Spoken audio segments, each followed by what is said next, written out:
Сайн мэцхан уу хэрэгтэй хамттай хэлж хүмүүс өгдөг подкаст маань шинэхэн эпизод эхэлж байна. Энэ удаагийн дугаар маань шинэ жилийн тусгай дугаар болж байгаа. Тийм учраас маш хүндтэй жишнийг хөрөлцөн ярьсан байна. Тэгээд ямар ч ерөөсөө танилцуулга тийм зүйл шаардлагагүй байх. Уулс зөөрч, номын зохиолч гэд тэр талаар нь хүмүүс маш сайн мэдэх баха. Тэгвэл харин бусдын мэдгүй талаас та өөрийгөө танилцуулаач. Одоо тийм үү. Яг мэдгүй одоо бус түүстэй мэдгүй багш хийжсэн. Тэгээ одоо намайг оюун гэрлэгдэг.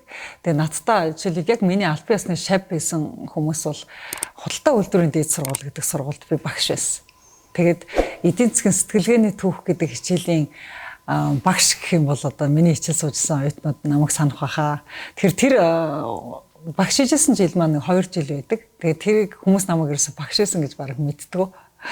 Тэгээд хүүхдүүдтэй харилцаж байгаа үед бас миний бас багшаасан гэдгийг мэдэх нь сонирхолтой болоо гэж бодож байна. За тэгвэл шинэ жилийн тусгай дугаар болж байна. Тэгээд шинэ жил гэхэд танд юу бодогддөг вэ? Хамгийн дурсамжтай шинэ жилийнхаа тэр зүйлээс хаваалцвал. За шинэ жил гэхээр ерөөсөө ялангуяа хүүхэд насны шинэ жил гэхээр хамгийн түрүүнд өглөө өгөн цасаа охин бодогддог. Тэгээ би яг 1-р ангид орохдоо анх цасаа охиноор сонгогдчихсэн сургуулийнхаа. Тэгээ айгүй хүүтэн тийм айгүй хүүтэн зааланд нөгөө Туркатай ингээд цагаан палацтай ингээд цаасаар ингээд карманаас ингээд цаас гаргаад ингээд цаас оруулаад ингээд заалан дотор ингэж тоглодог байсан. Тэгээд тэр үед ялангуяа намайг 1-р ангид байхад манай одоо Хүсгэл аймгийн Тарайлан сумд сургуулийн олк болдог, дарга нарын олк болдог. Дээр нь Орос мэрэгчлэлтэнгүүдийн олк гэж бас болдог байсан. Тэгээ бид нар нэг сургуулийн олкны цасаа охтууд нь бүх ялканд очдог. Бүх ялкны цасаа охин болдог. Тэгээд тэр үед нөгөө биднэрт ингээ подарк гэдэг өгдөг байсан. Тэгээд цасаа охины подарк гэдэг дандаа ингээ подарк авдаг. Тэгээд тэр подаркнаас одоо бид нар тухайн үед хамгийн ховор подаркын дотор хамгийн ховор юм бол алим байдаг байсан. Тэгээд алимыг авчираад ингээ гэртээ ингээд алим нь нэг ширхэг алимаа авчираад гэртээ авчирхаар гэрт байгаа бүх хүнтэй хуваах болдог. Тэгээд нэг өөрт бол нэг юм нэг хэрчим алим ноогддог байсан. Тэгээд тэр алим хамгийн гоё амттай шинжлийн нэг тийм гоё амттай надад дурсамж үлдээсэн байдаг. Тэгээд одоо бол зөвхөн хүүхдүүд бол алим айгүйх илбэг олцсон учраас нэг ширхэг алимны төлөө ингээд тэгж их баярлдаг байсан. Тэгээд тэрний нэг хэрчмийг идэх гэж хүлээж суудаг байсан гэхээр хүмүүст нэх ойлгохдохгүй байх. Гэхдээ миний хувьд бол хамгийн дурсамжтай шинжлийн бэлэг бол подарк гэдэг. Тэгээд дандаа алимтай подарк гэдэг. Тэгээд би одоо ч гэсэн ингээ яг уламжлал болгоод манай гэр ингээд гэрээсээ ингээд гэртээ жил болго ингээд хүүхдүүдэд бэлэг боохдоо маш сайхан алим заавал дотор нь хийдэг. Тийм уламжлалтай. За тэгвэл би яг номын тухай нэг асуулт надад байгаа. Тэгээд яг 60 цагаан хойно ногоонуудын ламын дараачих нь ном гарах уу эсвэл бас яг тэр номороо кино хий гэж боддог уу гэд. Миний хувьд бол яг 60 цагаан хойныг уншижсэн бүр үнэхээр гоё ном. Яг миний амьдралдаа уншижсэн гоё номуудын маань бас тоонд орох тийм ном байсан. Ногоонуудын лам 60 цагаан хойно 2-оор бол кино хийгдэх бах. Би бол хийгдэнэ гэдэгт бол итгэлтэй байна. Гэхдээ хоёлаа маш том ном, маш том үйл явдлыг харуулсан маш их төсөв шаардна. Тэгэхээр тийм хэмжээний төсөв мөнгийг босгож чадах одоо хэмжээний одоо нөлөөтэй одоо тийм олон хүнд уншигдаж байж энэ ном бол кино болох байхаа. Тэгэхээр би бол одоо яг өнөө маргаашгүй кино хийнэ гэж бол амлаж чадахгүй. Гэхдээ киноны төлөө маркетингийг бол хийгээд явж байгаа гэж ойлгож болно. За 3 дугаар дэвтэр бичигдэх үү гэвэл бичигднэ. За 3 дугаар дэвтрийнхээ судалгааг би хийж байгаа. За тэгвэл яг хизээ бичих үү? Хизээ одоо судалгааны материал маань гүйцэх үү гэдэг дээр бас тодорхой одоо төлөвлөгөө байхгүй. Гэхдээ нэг ойрын 5 жилд багтаж бичих байх гэж би бодож байгаа. Нууц шал яг юуны тухай бичгээ хэлэх үү? Эсвэл нууц уу юм бол? За нууц биш. Яг тэгвэл 2 дугаар дэвтэр бол 1952 онд дуусж байгаа. За 3 дугаар дэвтрийг бол 52 оноос эхлүүлээд явах юм бол амьдрал яг адилхан. Одоо 60 цагаан хоньтой яг адилхан тийм зовлонтой амьдрал дахиад үргэлжлэнэ. Тэгэхээр зэрэг тэр одоо түүхийг яг давтахгүй тэр түүх дахиад нэг 5 жил үргэлжилсэний дараа 3 дугаар дэвтэр эхэлнэ. Өөрөөр хэлбэл 1957 онд 3 дугаар дэвтэр эхэлнэ. Тэгэхээр 57-оос 62 он хүртэлх 5 жилийн амьдрал тохиолдох болов гэж би бодож байгаа. 66 он болгочих магадгүй би сайн мэдэхгүй. За тэгвэл манай үзэгчээс маань нэг ярьсан асуулт байгаа юм. Олонний танил хүүхдтэй байх ямар байдаг вэ гэд. За их л ховор үзэгддэг юм байна. Хүүхэд эхэндээ бол яг зүгээр ээжээ гэл гэртээ хөссөн үедээ ирдэг, хөссөн үедээ орж гардаг байсан. Тэгээд завгүй болох тусам ер нь олонний танилж гэлтгүй. Ер нь бол хүүхэд завгүй болох тусам ажил нэгсэх тусам гэрээрээ орхон л багсд юм байна. Тэгээд хаяа нэг баг ингээд цаг авч уулзах шахав. Тийм л байдалтай болдго юм байна. Гэхдээ яг нэг гэртээ ирсэн үедээ бол яг л хуучин хүү хэвээрээ тэгтээ ганцхан олддог гэр орондоо зориулдаг цаг нь л багасчихдээ юм байна.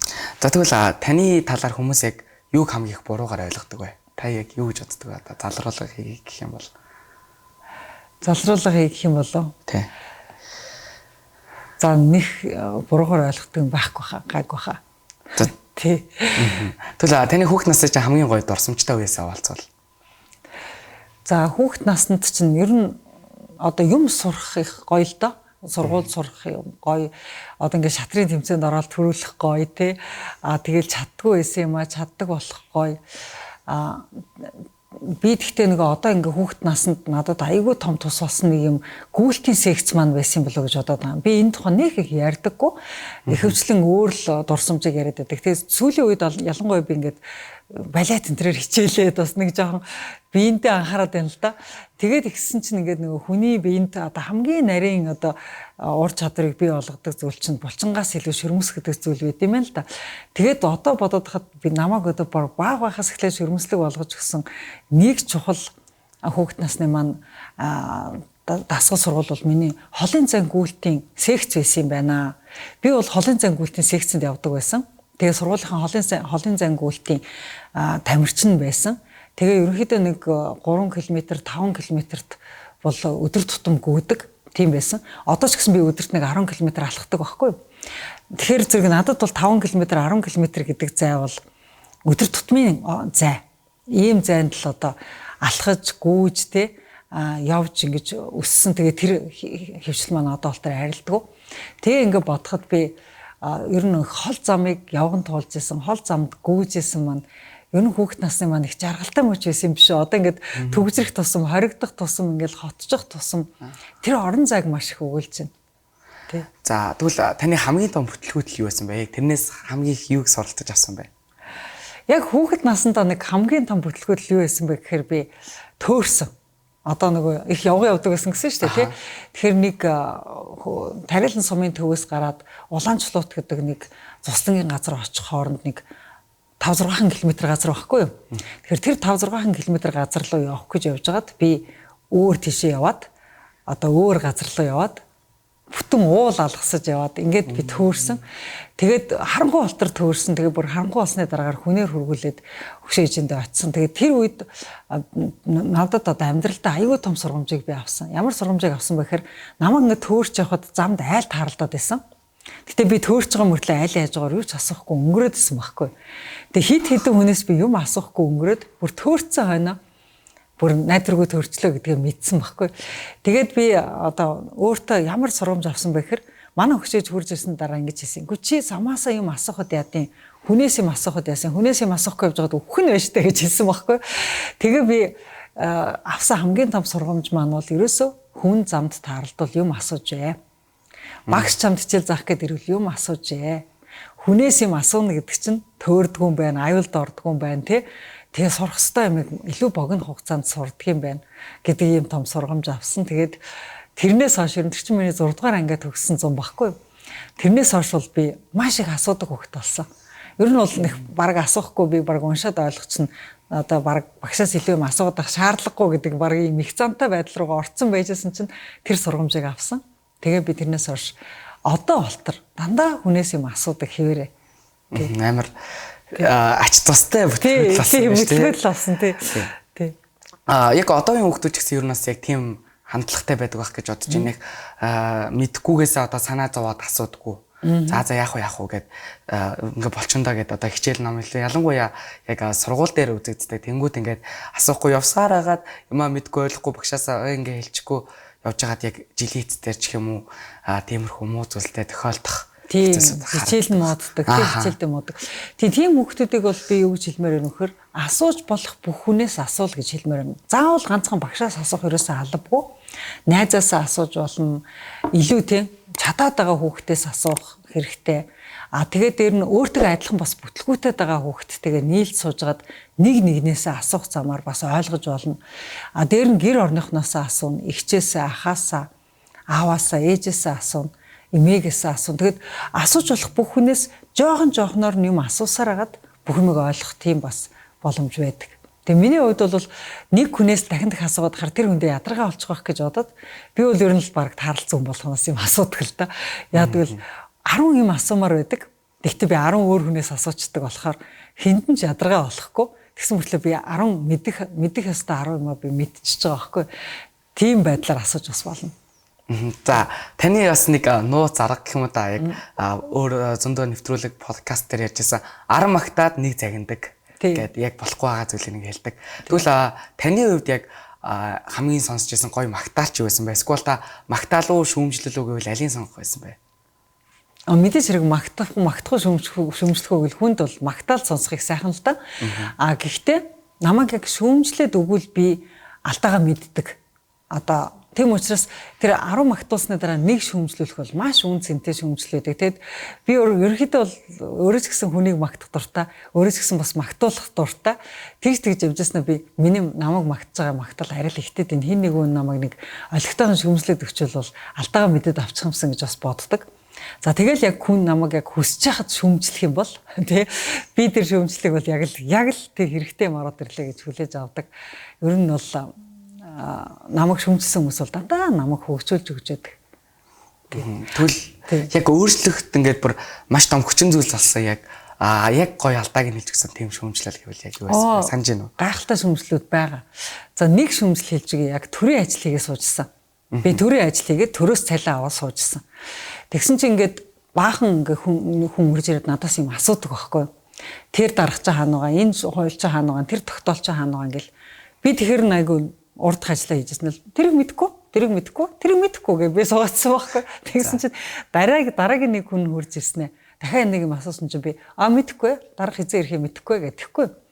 Тэгсэн чинь хүч чи энийг мэдэх гэж цалин авч байгаа юм байгаа сте. Чи мэдээд судлаад биднэрт хэлж өгөх гэж энэ цалин аваад чи энд сууж байгаа юм байгаа сте. Ажлаа хийгээч чи юмаа судлаач мэдээлэл олооч гэд нэг хүн намайг загасан байхгүй. Тэгсэн чи би нэр юу үлээ би чи ерөөсөө мэдээлэл хайдгүй хүн юм бэ. Мэдээлэл олсон мэдээлэлээ хүнд хариулахад бэлэн болгоод ингээд зэгцэлтэй бэлтжидэггүй хүн юм байна. Би зүгээр л энд зүгээр би цаг нөхцөж байгаа юм байна штэ гэдгийг гинт ухаарад тэгэл түүнээс хойш би өөртөө юу гэж амласан бэхээр хэрвээ хин нэг хүн намайг ажлын байран дээрээ сууж хахад юм асууж ирэх юм бол би мэдхгүй гэдэг үгийг хэлэх хэрэггүй юм байна.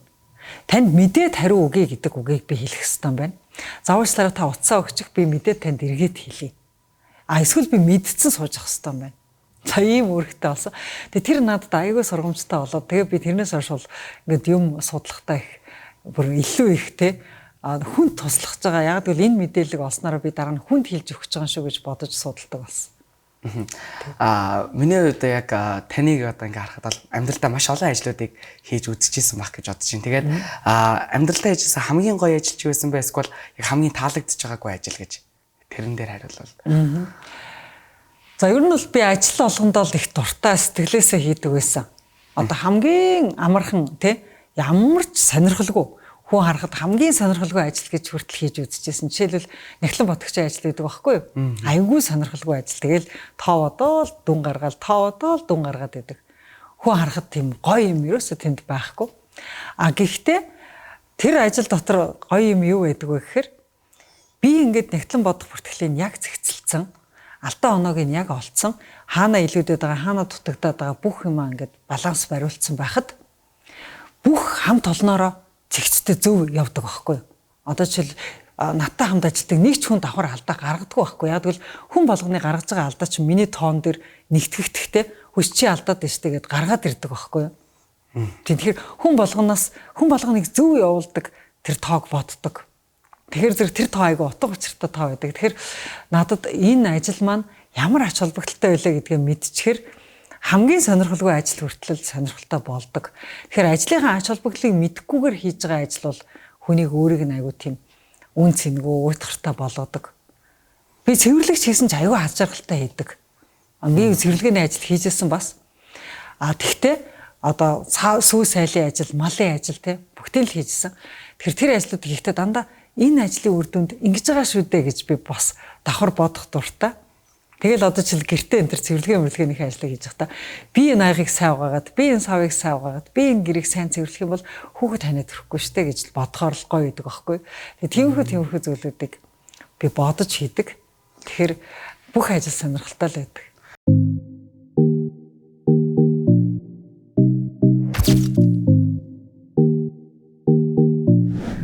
Тэгвэл яг өсвөр насныдаас хамгийн том тулгардаг асуудал бол мэрэгжил сонголт. Та сая ажил мэрэгжлийн тухай ярьлаа. Тэгмүүд яг мэрэгжил сонголтын дээр энэ хүүхдүүдэд зөвлөх болвол ер нь эдрээ хахад анх ер нь юуг зөвлөж ирсэн бэ яг нисхийн инженер олноо гэд гадаад улс руу явах чахтан. Эдрээд би 2 салгал зөвлөгөө өгсөн. За. Аавыгаа дуурайвал нисхийн инженер бол. За нисхийн инженер болж чадахгүй бол ургамал судлаач бол. Малын бэлчээр судал. Монгол улс чинь бэлчээр гэж нэг юм том одоо өмч хөрөнгөтэй байна. Энэ бэлчээр маань одоо ургамал нь олон төрлийн ургамал нь ургаж чадахгүй, жигд байж чадахгүй цөлжилтэнд ороод байна. Тэгэхээр зэрэг энэ одоо бэлчээрийг малчтад ашигтай байлгах хадгалж авч үлдэхэд чи мэрэгчтэн бол гэд. Тэгэд эдрээ миний үгэнд ороод уулна хөдөө аж ахуйн их сургуулийн ургамал судлалын ангид орсон. Нэгдүгээр курстэй тэнд орж генетик, ургамлын генетик тийм судлаад байж ирсэн. Тэгжсэн чинь нөгөө Америкийн сургуульд явсан үргэлжлэлт нь тэнцээд гинт тэтгэлэг нь олдоод тэгээ Америкийн сургуульд тэнцсэнгүүтээ нисхийн инженерээр яваад гисэн байхгүй. Тэгэхээр эдрийн бүр анхны сонгосон мэргэжил нь ургамал судлаач. Тэгээд хүмүүс мэддэг байх. Тэрийг хүмүүс баг мэддэг. Тэгээ хөдөө аж ахуйн их сургуульд 1 жил сурсан шүү дээ. Тэгээд тэр хичээлд айгүй дуртай байсан. Би бас айгүй сэтгэл өндөр байсан. За эдрээ энэ ургамал дуртай байна, генетик дуртай байна, шинжлэх ухаанд дуртай байна гэд би айгүй баярлж байсан. Хэрвээ Америкийн сургуульд тэнцээгүй тэр аавынхаа чиглэлийн мэргэжлийг эзэмших одоо боломжинд хараагүй байсан бол өнөөдөр одоо ургамал судлаач, агрономч байгаль судлаач хүн байх байсан. Одоо байгаль судлаач хүн байсан бол яг комедиан эсвэл одоо удахгүй кино нээлттэй хийх гэдэг байгаа кино найруулад ингээ явах байсан болов уу? Эсвэл та анх бас яг комедиан ингээд хийгээд хат нь яг юу гэж хүлээж авч ирсэн бэ? Байгаль судлаач байсан бол комедиан болохгүй байх байсан баха. Яг тэгвэл Америкт явж байхдаа тэр комеди гэдэг юм байдаг гэдгийг мэдсэн гэсэн. Америкчууд нь зааж өгсөн гэсэн. Тэгэхээр тэндээс ойлгож авч ойлголттой ирсэн юм байлээ. Энд чи хоёр дахь асуулт нэг гэж асуулаа. Одоо кино хийж байгаа яг таны үед яг юу гэж хүлээж авч ирсэн бэ? Анх комедиан хийх гээд. Би анх ерөөсөө дэмжээгүй. Анх одоо юу ч ярих юм бэлээ. Тэгээд тэр нь хүн инээх ч юм уу, гүү ч юм уу гэд өмнөөс нь л айгүйх санаа зовдөг байсан. Бараг комеди хийчихэд бараг 3 жил болсныхан дараа л үзсэн шүү дээ. Тий, анхных нь комедиг нь ичээд үздэг байсан юм уу? Санаа зовоод ерөөсөө намайг очихоор хүн инээлгэж чадхаа болчих юм болов уу? Би очиод буруу юм дээр нинээчих юм болов эсвэл инээ төрөхгүй бүр хүүхдээ байдалд оруулах юм болов гэл тэгэл би өөрөө санаа зовоод ерөөсөө үздэг байсан шүү дээ. Үдсний дараах сэтгэл нь яг ямар байсан бэ? Үдсний дараа бол зүгээр ээж гэдэг утгаараа биш үзэгч гэдэг утгаараа үзэгч нь болсон. Би одоо л үздэг, байнга үздэг. Тэгвэл одоо удахгүй 1 сарын 1-нд кино нээлттэй их чинь ямар сэтгэлтэй, ямар тогтолцоор хүлээлж байна? За би үзмээр байна. Гэхдээ нөгөө зомби жоохон амар штэ тий. Нөгөөх нь яг аимшигын кино байх вэ, яах вэ гэж санаа зовоол байна. Би бас өөрөө нэг аимшигын кино үзэх дуртай биш. Гэхдээ яг эдрээ тоглосон болохоор одоо аимшигын кино ч гэсэн үзэх л байх л да. Гэхдээ би зомбитой кино нэг 2 3 хоног л үзчихсэн. Олныг үзэж байгаагүй. Тэгээд бас жоохон нөгөө нэг евро орохтон жоохон санаа зовоостой л байна. Тий. Кинороо орох тий. Би бас эдрээ ах тоглосоолохоор тий аимшигын кино болохгүй байх гэж бодсон шүү дээ. Эдрээ ах өөрөө тоглож явж байна. Эдрээ ах ч угаасаа инээдтэй хүн.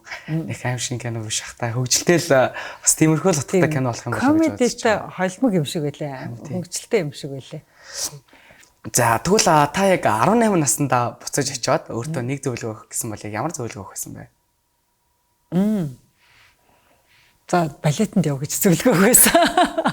Аль болохоор бүжгийн юм уу балетын ер нь бүжгээс илүү зүгээр балетанд яв гэж зөвлөгөө өгсөн. Би одоо 55 настай балетанд явж эхэллээ. Одоо балетын ангид ороод 2 сар хагас болж байна.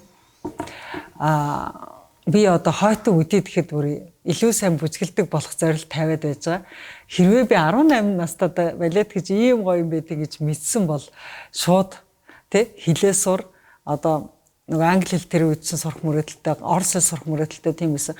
Хичээлдээ яв сурах юмаа сур, даалгавраа сайн хий, дээр нь балетанд яв гэж зөвлөх байсан. Балет тэгэхээр маш их таалагдж байгаа Маш их таалагдж байгаа. Яг ганц үнэтэй зөвлөгөөр бүр балетанд яв гэж. За тэгвэл яг одоо үеийн яг миний үеийн яг өсвөр насны хүүхдүүдийн яг давуу болон сал талыг та яг юу гэж бодож байна? Та нарын давуу тал бол маш их мэдээлэлтэй. Та нарын сул тал бол анхаарал төвлөрөх боломжгүй, хэтэрхий их мэдээлэлтэй. За би бол бага мэдээлэлтэй орчны анхаарлаа сайн төвлөрүүлж чаддаг, нэг юм руугаа ингээ фокуслж чаддаг сурагч байсан. Ерөөсөө надад олон сонголт байгаагүй тий. Радио бол ганцхан л радио сонсон, тэрийгээ сонсон. Тэгэл яг анхааралтай сонсон. Телевиз бол ганцхан сууг үзнэ, яг тэрийг анхааралтай үзнэ. Ном бол ганцхан ном бэ, тэрийг яг анхааралтай уншина. Кино бол 7 хоногт нэг л удаа үзнэ. Кино театрт очиж үзнэ. Нэг үзэхдээ тэрийг эхнээс нь дуустал нь үзнэ. Өөрөөр хэлбэл би юмыг эхнээс нь дуустал нь үзэж чаддаг, эхнээс нь дуустал нь уншиж чаддаг, эхнээс нь дуустал нь бичиж чаддаг, анхаарлаа дээд зэрэгээр төвлөрүүлж чаддаг. Тим чадвартай хүн баггүй. Тим чадвартай байсан. Яг л тим чадвар бий болгосон хүүхэд наснда. Одооны хүүхдүүдийн хитрхи их мэдээлэлтэй, хитрхи ингээл TikTok гэтэл хэдхэн секунд, тэ Reel гэтэл 15 секунд, ингээл Story гэтэл 15 секунд. Та нарын yung 15 секунд тутам та нарын ингээ анхаарал өөрчлөгдөж байгаа байхгүй. Энэ нь та нарыг амар сул талтай болгож байна. Энэ нь та нар бүтэн цаг ном унших чадваргүй болгож байна та нарыг. Тэгэхээр зэрэг та нарын ийм их мэдээллийн өрсөлдөөнтэй орчинд анхаарлаа төвлөрүүлээд сурчих юм бол нэг талдаа олон талын мэдээлэлтэй, нөгөө талдаа супер төвлөрөх чадвартай. Энэ хоёрыг нийлүүлвэл та нар биднээс бүр ингээд хайлаад алга болно л да чадвараараа. Одоо ягаад залуучууд бидний үеийнхнийг ингээд зарим ур чадвараараа гүйцэхгүй байна вэ гэхээр тэр хүмүүс тэр ур чадвартаа зориулж анхаарлаа төвлөрүүлж чадахгүй байгаа байхгүй. Тэгэхээр анхаарлаа илүү төвлөрүүлснүүд нь чадвар нь сайн яваад байгаа байхгүй. Би сэтгүүлч нарыг ч гэсэн ингээд бичиж байгаа юм нэг уншихаар арай илүү одоо тий интернетээс өмнөх үеийн сэтгүүлч нар хамаагүй сайн бичдэг. Ядгүй тэр бичгийн чадвар, унших чадвар нь бүр төгсөрж байгаа байхгүй. Интернетийн орчинд янз янзын юм үзэж байгаад эвлүүлж бичиж байгаа сэтгүүлч нар хамаагүй муу бичдэг. Яг бол тэд нэг юм дээр төвлөрч чадахгүй. Тэгэхээр зэрэг ийм их мэдээлэлтэй орчинд дээр нь анхаарлаа төвлөрүүлэх чадварыг давхар сурчвал одоо жинхэнэ ур чадвар гэдэг жинхэнэ цэцгэлэн. Тэгвэл яг сул талд нь тэгвэл анхаарал төвлөрөх чадвар ингээ муу юм байна. Тэгвэл яаж ч яагаад сууд тэн дээр нь одоо зөвлөгөө эсвэл арга барил хэлж өгвөл. За интернет бүх юм утсаа унтраад чаддаг байх хэвээр. Анхаарлаа төвлөрүүлж байгаа үедээ ном руу харсан бол ном руугаа л харах хэвээр. Номны хажуудлаар телевиз, номны хажуудлаар утас руу харахгүйгээр яг ном уншиж байгаа үедээ номоо уншаал нэг цаг л төвлөрөө сурчих. Нэг цаг л төвлөрөө. За дасгал хийж байгаа бол яг дасгалаа л хий. Битээ хажуугаар нь телевиз рүү хар, битээ хажуугаар нь өөр хүмүүсийн яриаг сонсдээ. Яг дасгалаа гээл нэг цаг хөлсөө гаргаад сурчих. Нэг цаг гэдэг дүрмээр та нар ажиллаа сурчих. Тэгэх юм бол нэг цагийн төвлөрөл бол ер нь төвлөрлийн үндэс. Нэг цаг төвлөрч чадахгүй байгаа юм бол төвлөрч чадахгүй байгаа гэсэн үг. За тэгвэл таны амьдралд яг хамгийн том одоо нөлөө үзүүлж исэн 3 хүний тухай яриул. Тэгээд яг ямар нөлөө яаж танд үзүүлж исэн бэ? За ээж байгаа. Манай ээж бол ёстой анхаарал төвлөрүүлэхийн одоо дээд зэргийн мастер гэх юм одоо тийм маш их уншдаг, маш их бичдэг хүн. Ээж бол яг үлгэр дуурайлалаараа юмыг яаж хийдгийг, юмыг яаж төвлөрч хийдгийг гэдгийг бол сургасан. Тэгээ дээр нь одоо маш тайван хүн л дээ, ямар ч уур уцааргүй. Тэгээ бүх юм ингээд тайван үгээр зохион байгуулдаг юм хүн. Тэгээ ээжээсээ бол би одоо характер, одоо тийм төвлөрөх чадвар, тайван байх чадвар, яаж жууртай бүхэмдэлтэй бас юм ингээд тайван тайлбарлах чадварыг эзэмшихийг хичээсэн. Гэхдээ яг ээжийн хэмжээнд бол эзэмшиж чадаагүй бах. Тэрний нэг 50% бол эзэмшсэн бах. За аав бол бас нэг үлгэр дуурайлтай хүн байгаа. Манай аав бол ингээд маш их ажилсаг. Ерөөсөө насан туршдаа зогсоо зайгүй тэр хүн өмнөхөн хөдөлгүүртэй юм шиг тийм эрч хүчтэй ажилсаг. Тэгээд маш их амьдралын баяр баясгалантай хүн байсан. Бүх юмыг айгу гой хүлээж авдаг. Ямар гоё олохгүй гэж ингэж хүлээж авдаг бүх юмыг. Тэгээд тэр амьдралын баяр баясгалан, тэр мөнхийн сониуч зан, тэр мөнхийн тийм нэг хүүхдэрээ юм шиг зан, тэгсэн мөртлөө мөнхийн хөдөлгүүртэй юм шиг ажилсаг тий. Тэгэд энэ одоо эрч хүч дуусахгүй эрч хүчийг бол ааваасаа ах юмсан гэж мөрөдөж өссөн. За тэгээд одоо олон багш нар бол надад нөлөөлсөн байгаа. Тэгэхээр тэд нар дотроос одоо миний яг манай ангийн багш Дамдасүрэн гэдэг багш надад бүр хамгийн их нөлөөлсөн баг. Надад бол Дамдасүрэн багш өөрөө цагийг аягүй сайн менежмент хийж чаддаг. Юмыг маш тийм одоо бусдад хэрэгтэй байдлаар зохион байгуулж чаддаг. Тэгээд зохион байгуулах чадвартай. Тэгээд дээр нь маш их хүүхдүүдэд зөвлөгөө өгдөг багш байсан. Тэгээд надад ч гэсэн яг намайг 17 настай хахад манай багшаас ирсэн захаа намайг бүр өөрийгөө өөрчлөхөд хүргэжсэн л да. Би 10 төгссөн, 1-р курстээ очсон байхад ангийн багш надад араас санаа тавьсан. За оюун гэрлээ одоо ингээл чиний амьдрал ингээл би дагаал эхэлж шүү. Одоо л миний шав ингээд бүх юма төлөвлөж сураарай. Цагаа зохицуулж сураарай. Чамд амьдралд өгсөн хамгийн том бэлэг цаг шүү. Энэ цаг гэдэг юмыг зөв зохицуулж сураарай гэл ингээл айгуу гой захиа авчижсэн. Тэгээд тийм хүмүүсийн нөлөөгөөр одоо хүн болж төлөвч эхэлсэн л дээ. За шинэ жилийн гоё юм тусгай дугаар болж юм. Тэгээд тань дээр өвлийн үгээ юм уу эсвэл Санта яриа таны нэг хүслийг чинь биелүүлэх байсан бол та яг ямар хүсэл гойхсан бэ? Хойлоо бие биендээ хэлчихв. За. Чамд ямар хүсэл байна? Чи бас хэлээд өгчтэй хөө. За та их би чи өөрөөс асууад өөрөө бас бодох хэрэгтэй тий. Би ийм хүсэл бодож байна. Хараа 11 настай байхдаа манай охин англи хэлээр анх удаа захиа бичээд Дэ Санта гэж жаад надад ингээд зургийн аппарат бэлгэлээч гээд ингээд захиа бичээд шууд нь хийцэн баггүй юу. Тэгээд Нью-Йорк Таймсийн нөгөө нэг Сантагийн хаяг гээд ийм хаяг тавьчихдаг. Тэгээд тэр Нью-Йорк Таймс сонины тэр Сантагийн хаяг гэдэг хаяг руу захиагаа явуулдаг байхгүй юу. Тэгээ бид нар за Санта гэдэг хүүхдэд одоо Монгол хүүхэд анх удаа англиар ингээд захиа бичлээ. Тэгээ тэр Сантагаас нь бэлэг ирэх ч юм уу ч юм уу. Ямар ч гэсэн бид нар одоо зургийн аппаратыг өмнөөс нь авч явах байхдаа одоо ямар үнэтэй юм үсдэг юм бэ гэж бодоо байжсэн чинь яг 25-ны 12 сарын 25-ны орой манай хаалга ингээ хүн тогшдог байхгүй юу? Намайг Yale-ийг сургууль сурж хахад тэгээ хүн ингээ хаалга тогшдог байхгүй. Тэгээд хаалга ингээ онгойлгосон чинь Сантад захиа бичсэн Одма гэдэг хүүхэд энд байгаа юу гэж тэгдэ. Тэгсэн чинь байгаа гэдгсэн чинь Сантагаас энийг явуулж байна гэд ингээ ууттай авчирж өгдөг. Шал танихгүй Сантагаас энийг өгч байна гэд ингээ ууттай мөксөн байхгүй. Тэгсэн чинь тэрэн дотор нь юм ягаан хүүхдийн ингээ зургийн аппарат байдаг байхгүй юу. За тэгсэн тэр зургийн аппарат нь одоо миний охинд Сантагаас ирсэн жинхэнэ бэлэг. Одоо тэр нь Нью-Йорк Таймсийн бол нөгөө нэг хүүхдийг баярлуулах дуртай хүмүүс рүү тэр захиаг нь явуулаад идэх юм байлээ л дээ. Гэхдээ тэр хүүхдтэй илүү ойрхон гэрте хүнлүү нь явуулдаг юм байлээ. Гэсэн чи Yale-ийг сургуультай их ойрхон амьдардаг хүүхэд баярлуулах дуртай нэг хүнийд Одмагийн захиа ирсэн байгаа байхгүй Нью-Йорк Таймсаас. Тэгээд тэр хүн нь зургийн аппарат аваад манай охинд авчирч гисэн байна. За тэгсэн чинь манай охин 11 настай байхдаа Санта жинкнээсээ байдаг гэж итгээд жинкнээсээ Санта зургийн аппарат явуулсан гэж итгээд баярлаад тэрийг хадгалдаг байсан байхгүй юу. Яагаад би нэг ярьж байгаа юм бэ гэхээр тэр аппаратыг би өрн дараа хийцэн байхгүй юу. Би өрн дараа хийгээд жил болоогүй байхад нь би ч нөгөө хүний эрхийн ажил хийдэг байсан. Тэгээ хүний эрхийн нөгөө нэг элдв зөрчлийг чинь баримтжуулдаг байсан. Тэгээд хүний эрхийн зөрчил баримтжуулахад зургийн аппарат хэрэгтэй байдаг байхгүй юу. Тэгээ би хүний эрхийн зөрчил баримтжуулна даа гэдэг ингээд зургийн аппарат олондоо гэвжсэн чинь байхгүй. Тэгээ охины нөгөө Сантагийн өгсөн аппаратаар нь би хүний 8-ны гэмт хэргийг баримтжуулж явжгаад тэгээ тэр чигээрээ тэр аппарат одоо алдагдсан байдаг байхгүй юу. За ингээд би юу хүсэх гээд байгаа юм бэ гэхээр одоо би охиндоо буцааж аппаратыг төлөх хүслийг Сантагаас хүсвэл би Сантагаас надад тийм хүүхдийн жижигхэн хөөрхөн ягаан аппарат өгөөрэй гэж хүсэх юм байна. Тий. Натаас хэцүү би бас яг сайн мэдэхгүй байна. Гэхдээ би ерөөсөө нэг чихэр жимс сквал тийм одоо эд хэрэгсэл нэг амар хүсье гэж бодохгүй байна. Ааха. Тийм яг амар хэцүү асуултууд өөрөө очлаа. Тэр хүнээс юм асуугаад байдаг. Бидэрт ингээл бэлэн хариулт байхгүй байгаа ч тийм. За чи тэгвэл чамаас тэгвэл өөр юм асууя. За. Чи Санта байдаг гэдэгт итгэдэг байсан уу? Итгэдэг байсан. Өвлийн үгэнд итгэдэг байсан уу? Өвлийн үгэнд итгэдэг байсан. Хэд хүртлээ итгэдэг байсан?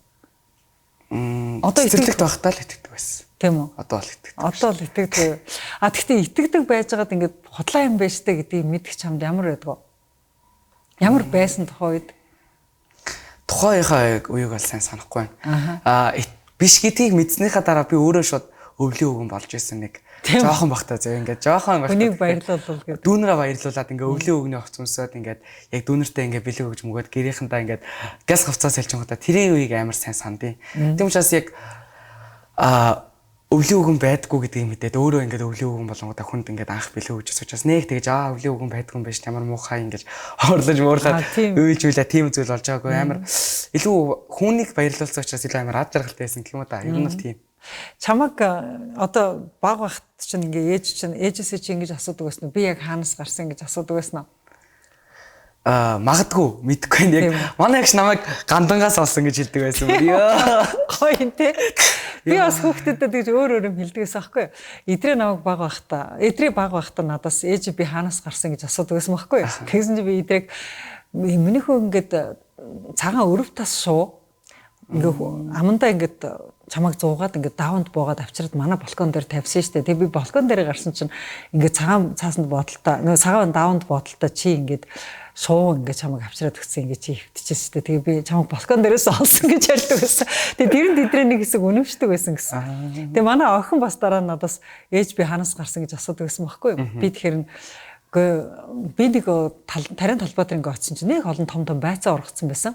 Тэгээ нэг байцаа надад илүү гоё харагдаадсэн. Тэгээ тэр байцааг би ингээ авсан чинь тэр байцааг ингээ хальсыг ингээ онгоолгоолсон чинь тэр хальснуудын дотор чи суужсэн шүү дээ гэж тэгэж тэгэж яг талбаас олсон гэд. Тэгээ би хоёр хүүхдэд ингээ хоёр өөр юм ярьсан. Тэгээ хоёулаа айгу тэрэндээ үнэмшдэг байсан юм байлээ. Тэгээ чамаа гантангаас олсон хэрэг чи үнэмшдэг байсан уу? Үнэмшдэг байсан шүү дээ. Тэнгүүд амар муухай заяа. Наа Чингүнжөө гэдэг шүү дээ. Тэнгүүд хөвсгөлийн баатар. Тэнгүүд чамаа бараг хөвсгөлийн загснуудтай ирсэн болохоор Чингүнжөө гэж нэр өгсөн гэж үгээд. Чамаа бараг хөвсгөлээс олсон тэнгүүдээ авчаад чи гандан дээр ингээ загснуудтай хөвсгөлийн загснуудаас болгож тэгээ чамаа Чингүнжөө гэж өгсөн гэд манай нэг тоглоно. Надаар амар тоглоно. Тэнгүүд би яаж тэрэндээ нэтгэж жоохон бах та. Тийм зүйлсүүд их тохиолддог байсан. За, стек байл. За тэгээд Чингүс хүүхдийн подкастын маань өндөрлөх цаг томдгсон байна. Танд яг нэмж хэлхийг хүсэж байгаа зүйл байна уу? Нэмж хэлэх зүгээр шинэ жилийн мэнд төргий хүүхдүүдтэй тий. Ээж автагаа мөө өөтөгөөд хүүхд дүүнэртэйгээ тий сайхан баярлаараа. Тэгээд өвлийн үгэн байдаг шүү, савтай байдаг шүү. Ич хидэнд итгэж яваарэ гэж хэлмээр байна. За тэгээд манай подкастыг хүрэлцээрсэн танд маш их баярлалаа. Тэгээд подкастаа дуустал үзэгчтэй маш их баярлалаа. Тэгээд Чингүс хүүхдийн подкастыг хөтлөж байна. Баярлалаа, баяртай. Тэгээд 2022 оныхоо дугаараар оролцгаая.